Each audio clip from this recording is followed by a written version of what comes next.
Capítulo 16. Teoria da presciência. Ponto 1. Como é possível o conhecimento do futuro? Compreende-se a previsão dos acontecimentos que são a consequência do estado presente, mas não daqueles que com ele não têm nenhuma relação, e ainda menos daqueles que se atribuem ao acaso. As coisas futuras, disse, não existem. Elas ainda estão do nada. Como então saber que ocorrerão? Os exemplos de predições realizados são, entretanto, bastante numerosos, de onde é preciso concluir que se passa aí um fenômeno do qual não se tem a chave. Não se tem a chave, porque não há efeito sem causa. Será essa causa que tentaremos procurar, e é ainda o Espiritismo, ele mesmo, chave de tantos mistérios, que nos lá fornecerá, e que, além disso, nos mostrará que mesmo o fato das predições não sai das leis naturais. Tomemos como comparação um exemplo nas coisas usuais e que ajudará a fazer compreender o princípio que iremos desenvolver. Ponto 2. Suponhamos um homem colocado sobre uma alta montanha e considerando a vasta extensão da planície. Nessa situação, o espaço de 1 légua será pouca coisa, e ele poderá facilmente abarcar de um só golpe de vista todos os acidentes do terreno, desde o começo até o fim do caminho.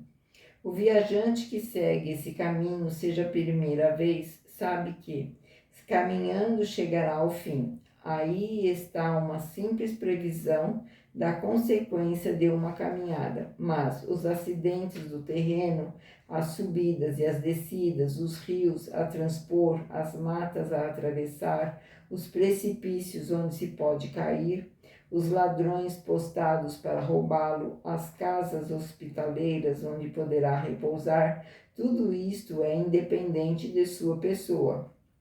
É para ele o desconhecido, o futuro, porque a sua visão não se estende além do pequeno círculo que o cerca. Quanto à duração, ele a mede pelo tempo que emprega para percorrer o caminho. Tirai-lhe os pontos de referência e a duração se apaga. Para o homem que está sobre a montanha e que segue com o olhar o viajante, tudo isto é presente. Suponhamos que esse homem desça até o viajante e lhe diga: em tal momento encontrareis tal coisas, sereis atacado e socorrido. Lhe pedirá o futuro. O futuro é para o viajante, para o homem da montanha é o presente. Ponto 3. Se sairmos agora do círculo das coisas puramente materiais e que se entrarmos pelo pensamento no domínio da vida espiritual, veremos esse fenômeno se produzir sobre uma maior escala. Os espíritos desmaterializados são como o homem da montanha. O espaço e a duração se apagam para eles, mas a extensão e a penetração de sua visão são proporcionais à sua depuração e à sua elevação na hierarquia espiritual. Eles são, com relação aos espíritos inferiores, como o homem armado de um poderoso telescópio, ao lado daquele que não tem senão os seus olhos. Entre estes últimos, a visão é circunscrita, não somente porque não podem, senão dificilmente, se afastar do globo ao qual estão ligados, mas porque a grosseria de seu perispírito vela as coisas distantes como o faz um nevoeiro para os olhos do corpo. Compreende-se, pois, que, segundo o grau de perfeição, um espírito possa abarcar um período de alguns anos, de alguns meses, de alguns séculos e mesmo de vários milhares de anos, porque é o que é um século em presença do infinito. Os acontecimentos não se desenrolam sucessivamente diante dele. Como os incidentes na rota do viajante, ele vê simultaneamente o começo e o fim do período. Todos os acontecimentos que nesse período são o futuro para o homem da terra, são para ele o presente. Poderá, pois, vir nos dizer com certeza, tal coisa ocorrerá em tal época, porque vê essa coisa como o homem da montanha vê o que espera o viajante em seu caminho. Se não o faz, é porque o conhecimento do futuro seria nocivo ao homem. Entrevaria o seu livre-arbítrio, o parasitaria no trabalho que deve cumprir para o seu progresso. O bem e o mal que o esperam, estando no desconhecido, são para ele a prova. Se uma tal faculdade, mesmo restrita, pode estar nos atributos da criatura, em que grau se pode não deve se elevar do Criador que abarca o infinito? Para ele o tempo não existe, o começo e o fim dos mundos são o presente. Nesse imenso panorama, o que é a duração da vida de um homem, de uma geração, de um povo? Ponto 4. Entretanto, como o homem deve concorrer para o progresso geral e que certos acontecimentos devem resultar da sua cooperação, pode ser útil em casos especiais que ele pressinta esses acontecimentos, a fim de que lhes prepare os caminhos e esteja pronto para agir quando chegar o momento. Por isso, Deus permite por vezes que um canto de véu seja levantado, mas é sempre com um objetivo útil e jamais para satisfazer uma vã curiosidade. Essa missão pode ser dada, pois, não a todos os espíritos, uma vez que os há que não conhecem o futuro melhor do que os homens, mas há alguns espíritos suficientemente avançados para isso. Ora, é de notar-se que essas espécies de revelações são sempre feitas espontaneamente e jamais, ou bem raramente, ao menos, em resposta a uma pergunta direta. Ponto 5. Esta missão pode igualmente ser entregue a certos homens, e eis de que maneira. Aquele a quem está confiado o cuidado de revelar uma coisa oculta, pode dela receber com o seu desconhecimento a inspiração de espíritos que a conhecem, e então ele a transmite maquinalmente, sem disso se dar conta. Sabe-se, por outro lado, que seja durante o sono, seja no estado de vigília, no êxtase e na dupla vista, a alma se liberta e possui, em um grau mais ou menos grande, as faculdades do espírito livre. Se for um espírito avançado, se tiver, sobretudo, como os profetas, recebido uma missão especial para esse efeito, ele goza nos momentos de emancipação da alma, da faculdade de abarcar por si mesmo um período mais ou menos vasto e vê como presentes os acontecimentos desse período. Pode então revelá-los no mesmo instante ou conservar-lhes a memória em seu despertar. Se esses acontecimentos devem permanecer em segredo, deles perderá a lembrança, ou não lhe restará senão uma vaga intuição, suficiente para guiá-lo instintivamente. Ponto 6. Assim é que se vê essa faculdade de desenvolver providencialmente em certas ocasiões, nos perigos iminentes, nas grandes calamidades, nas revoluções, e que a maioria das seitas perseguidas tiveram numerosos videntes. É ainda assim que se vêem grandes capitães marcharem resolutamente contra o inimigo, com a certeza da vitória. Homens de gênio, como Cristóvão Colombo, por exemplo, perseguiram um objetivo predizendo, por assim dizer, o momento em que o alcançarão, é que viram que esse objetivo, que não é desconhecido para o seu espírito. O dom da predição não é, pois, mais sobrenatural do que uma multidão de outros fenômenos. Ele repousa sobre as propriedades da alma e a lei das relações do mundo visível e do mundo invisível, que o Espiritismo vem fazer conhecer. Esta teoria da presciência não resolve, talvez de maneira absoluta, todos os casos que a revelação do futuro pode apresentar, mas não se pode deixar de convir que ela lhe coloca o princípio fundamental. Ponto 7. Frequentemente, as pessoas dotadas da faculdade de prever, no estado estático ou sonambúlico, veem os acontecimentos se desenharem como num quadro. Isso poderia também se explicar pela fotografia do pensamento, estando um acontecimento no pensamento dos espíritos que trabalham para que se cumpra ou dos homens cujos atos devem provocá-lo.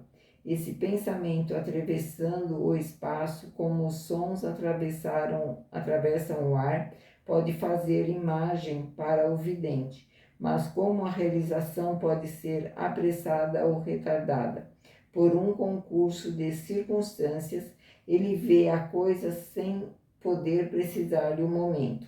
Por vezes mesmo, esse pensamento pode não ser senão um projeto, um desejo que pode não ter sequência. Daí os erros frequentes de fato e de data das previsões. Capítulo 14, número 13 e seguintes. Ponto 8. Para compreender as coisas espirituais, quer dizer, para delas se dar uma ideia tão límpida quanto aquela que fazemos de uma paisagem que está sob os nossos olhos, falta-nos verdadeiramente um sentido exatamente como ao cego falta o sentido necessário para compreender os efeitos da luz, das cores e da visão, sem o contato. Também não é senão por um esforço de imaginação que nós ali chegamos, e com a ajuda de comparações tiradas nas coisas que nos são familiares, mas as coisas materiais não podem dar senão ideias muito imperfeitas das coisas espirituais. É por isso que não seria preciso tomar a comparação ao pé da letra e crer, por exemplo, que a extensão das faculdades perceptivas dos espíritos prendem-se à sua elevação efetiva e que têm necessidade de estarem numa montanha ou acima das nuvens para abarcarem o tempo e o espaço. Essa faculdade é inerente ao estado de espiritualização ou querendo-se de desmaterialização. Quer dizer que a espiritualização produz um efeito que se pode comparar, embora muito imperfeitamente, ao da visão do conjunto do homem que está sobre a montanha. Essa comparação tinha simplesmente por objetivo mostrar que os acontecimentos que estão no futuro para uns estão no presente para outros, e podem assim serem preditos, o que não implica que o efeito se produza do mesmo modo. Para gozar desta percepção, o espírito, pois, não tem a necessidade de se transportar para um ponto qualquer do espaço. Aquele que está na terra ao nosso lado, pode possuí-la em sua plenitude, bem como se estivesse a milhares de léguas, ao passo que não vemos nada fora do horizonte visual. A visão nos espíritos não se produzindo do mesmo modo, nem com os mesmos elementos que entre os encarnados. Seu horizonte visual é todo outro. Ora, está precisamente aí o sentido que nos falta para concebê-lo. O espírito ao lado do encarnado é como o vidente ao lado de um cego. Ponto 9. É preciso que se compreenda bem, além do mais, que essa percepção não se limita à extensão, mas que ela compreende a penetração de todas as coisas. Nós o repetimos, é uma faculdade inerente e proporcional ao estado de desmaterialização. Essa faculdade é diminuída pela encarnação, mas não é completamente anulada, porque a alma não está encerrada no corpo como numa caixa. O encarnado a possui, embora sempre em menor grau do que quando está inteiramente liberto. É isso que dá a certos homens um poder de penetração que falta totalmente a outros, uma maior justeza no golpe de vista moral, uma compreensão mais fácil das coisas extramateriais. Não somente o espírito encarnado percebe, mas ele se lembra do que viu no estado de espírito.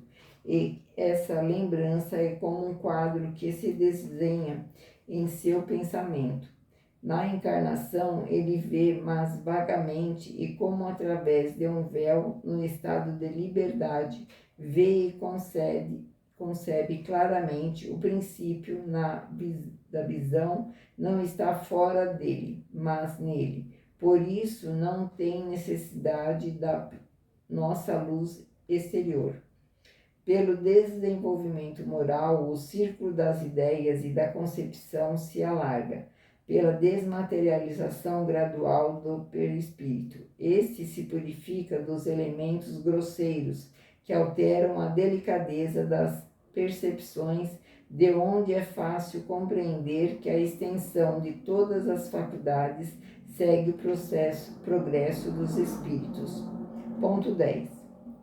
É o grau da extensão das faculdades do espírito que na encarnação o tornam mais ou menos apto para conceber as coisas espirituais. Todavia, essa aptidão não é a consequência necessária do desenvolvimento da inteligência. A ciência vulgar não a dá. É por isso que se vêem homens de um grande saber tão cegos para as coisas espirituais quanto outros o são para as coisas materiais, são a elas refratárias, porque não compreendem. Isto se deve a que seu progresso ainda não se cumpriu nesse sentido. Ao passo que se vêem pessoas de uma instrução e de uma inteligência vulgares a aprender com maior facilidade, o que prova que elas disso tinham a intuição prévia. É entre elas uma lembrança retrospectiva do que viram e souberam, seja na erraticidade, seja em suas existências anteriores, como outros têm a intuição das línguas e das ciências que possuíram. Ponto 11. Quanto ao futuro do espiritismo, os espíritos, como se sabe, são unânimes em afirmar o triunfo próximo, apesar dos entraves que se lhe opõem. Essa previsão lhe é fácil, primeiro porque a sua propagação é a sua obra pessoal.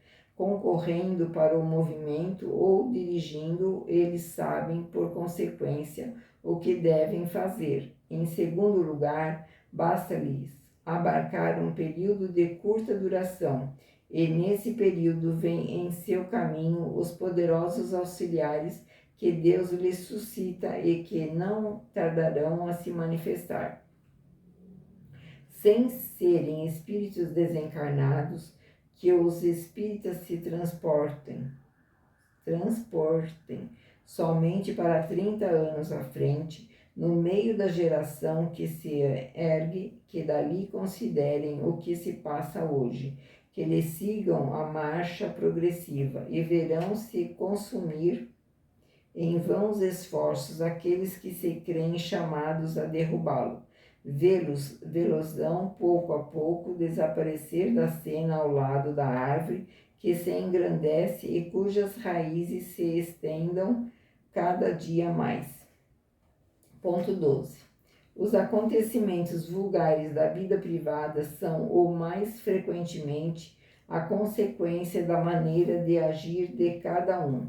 Esse vencerá segundo as suas capacidades, sua habilidade, sua perseverança, sua prudência e sua energia, onde um outro fracassará pela sua insuficiência, de sorte que se pode dizer que cada um é o artífice de seu próprio futuro, que nunca é submetido a uma cega fatalidade, independente de sua pessoa.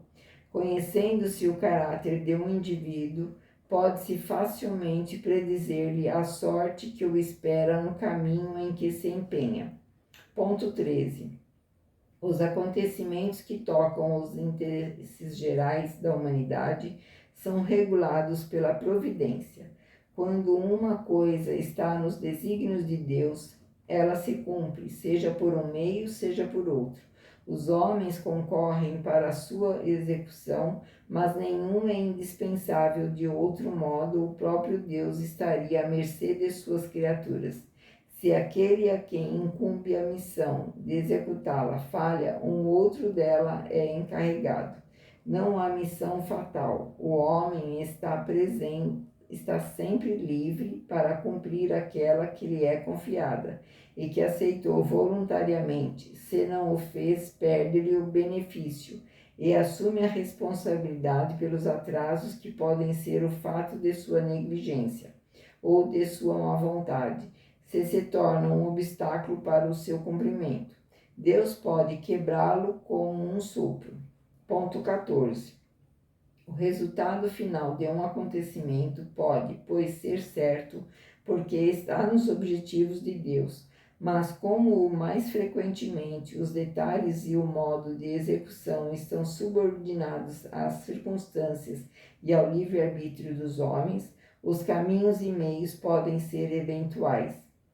Os espíritos podem nos pressentir sobre o conjunto, se for útil que disso sejamos prevenidos, mas para precisar o lugar e a data seria preciso que conhecessem previamente a determinação que tornará tal ou tal indivíduo. Ora, se essa determinação não está ainda em seu pensamento, segundo o que ela será, pode acelerar ou retardar o desfecho, modificar os meios secundários de ação, tudo conduzindo ao mesmo resultado. É assim, por exemplo, que os espíritos podem, pelo conjunto das circunstâncias, prever que uma guerra está mais ou menos próxima, que é inevitável, sem poderem prever o dia em que ela começará, nem os incidentes de detalhes que podem ser modificados pela vontade dos homens.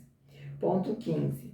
Para a fixação da época dos acontecimentos futuros, é preciso, além disso, levar em conta uma circunstância inerente à própria natureza dos espíritos. O tempo, do mesmo modo que o espaço, não pode ser avaliado senão com a ajuda de pontos de comparação ou de referência que o dividem em períodos que se podem contar. Na Terra, a divisão natural do tempo em dias e em anos está marcada pela subida e a descida do Sol e pela duração do movimento de translação da Terra. As unidades de medida de tempo devem variar segundo os mundos, uma vez que os períodos astronômicos são diferentes. Assim é que, por exemplo, em Júpiter, os dias equivalem a 10 das nossas horas, e os anos a quase 12 anos terrestres. Há, pois, para cada mundo um modo diferente de contar a duração, segundo a natureza das revoluções astrais que ali se cumprem. Isto já seria uma dificuldade para a determinação de nossas datas para espíritos que não conhecessem o nosso mundo. Mas fora dos mundos, esses meios de apreciação não existem. Para um espírito no espaço não há nem subida e nem descida de sol marcando os dias, nem revoluções periódicas marcando os anos. Não há para eles senão a duração do espaço infinito. Capítulo 6, número 1 e seguintes.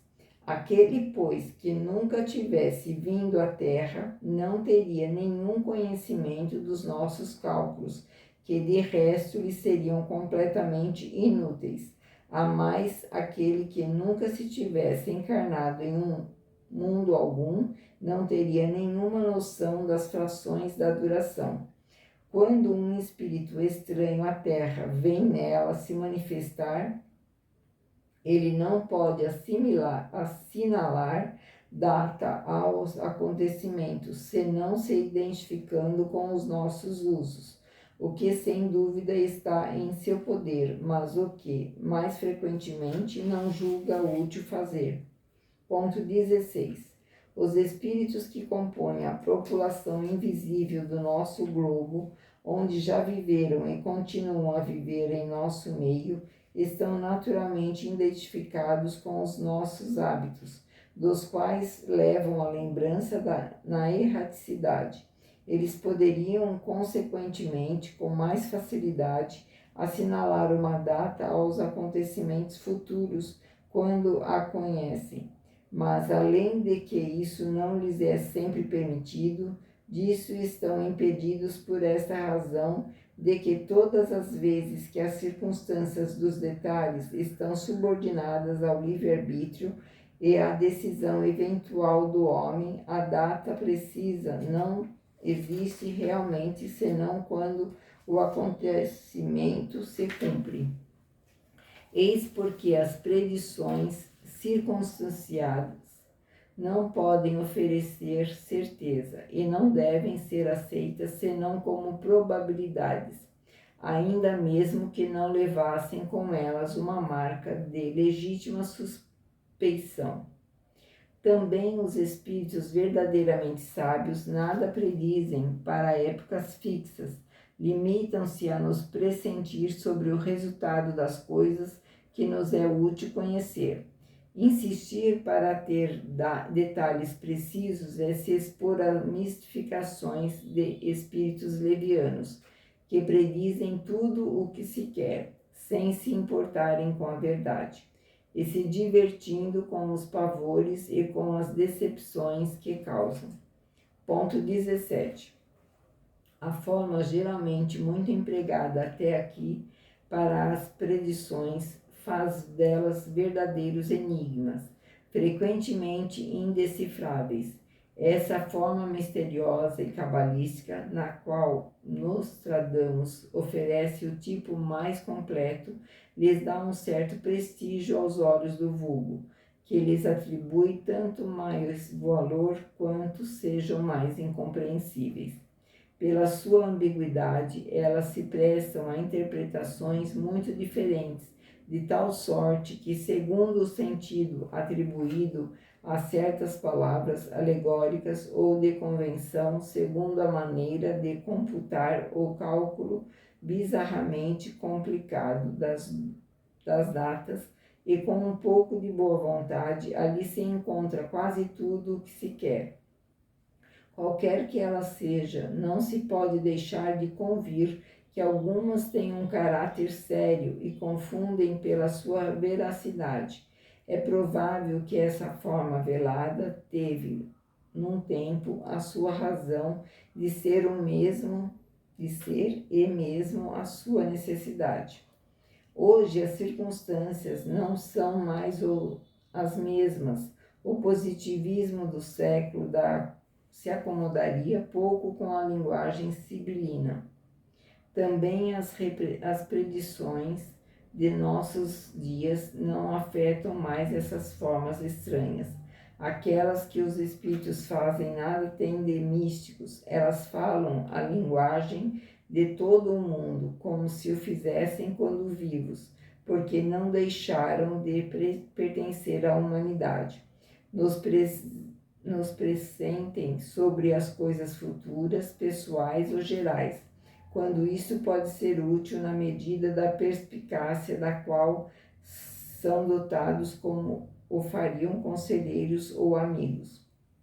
As suas previsões são, pois antes advertências que nada tiram o livre-arbítrio do que predições propriamente ditas, que implicariam uma fatalidade absoluta.